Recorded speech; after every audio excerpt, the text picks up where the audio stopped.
Two coworkers started the same job in the same city at the exact same salary. A few months later, both applied for an auto loan on the exact same day. Their credit scores were nearly identical, separated by only 5 points. For any lender, these two borrowers looked exactly the same on paper. Even with the same credit profile, one coworker paid $1,800 more in interest over a 5-year loan. One chose a national bank, the other a local credit union. Adding the bank's routine account fees widens this financial disparity even further. Relying on whichever bank happens to be closest or most familiar can cost a consumer thousands of dollars across a single 5-year term. Most people choose their bank based on geographic proximity or family habit. You likely opened your primary account because a branch was near your first apartment, or it's simply where your parents kept their money. Traditional banks lean on this sense of permanence. Their massive scale and historic infrastructure create a powerful inertia that keeps customers from looking elsewhere. To find the best return, we have to look past the branding and break down the structural math behind big banks, credit unions, and online banks. Picking where to put your money is a measurable trade-off between the massive footprint of a corporation and the localized yields of a cooperative.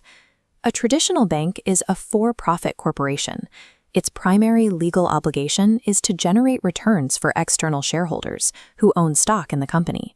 To generate that profit, the bank must maintain a margin.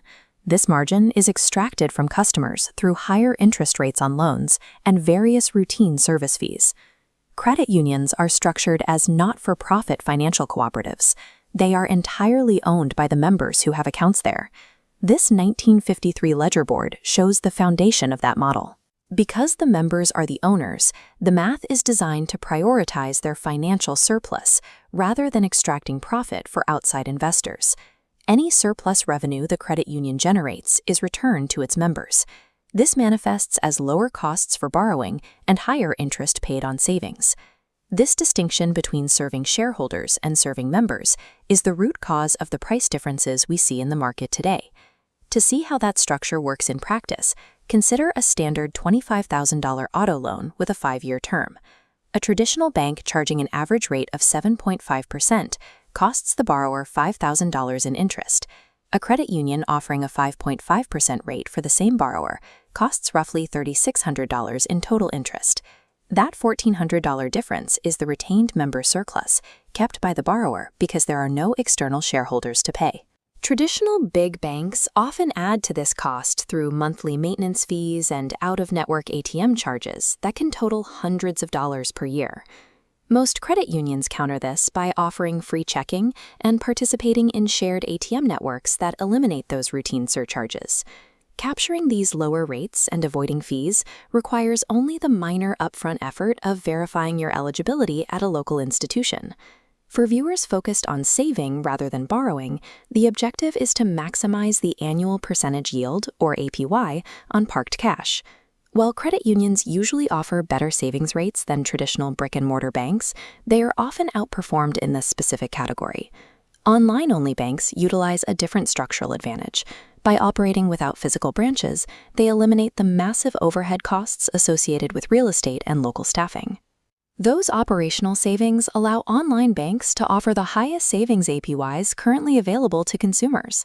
The trade-off for that high yield is the total sacrifice of local cash deposits or in-person teller services. Two specific myths often prevent people from leaving their big bank.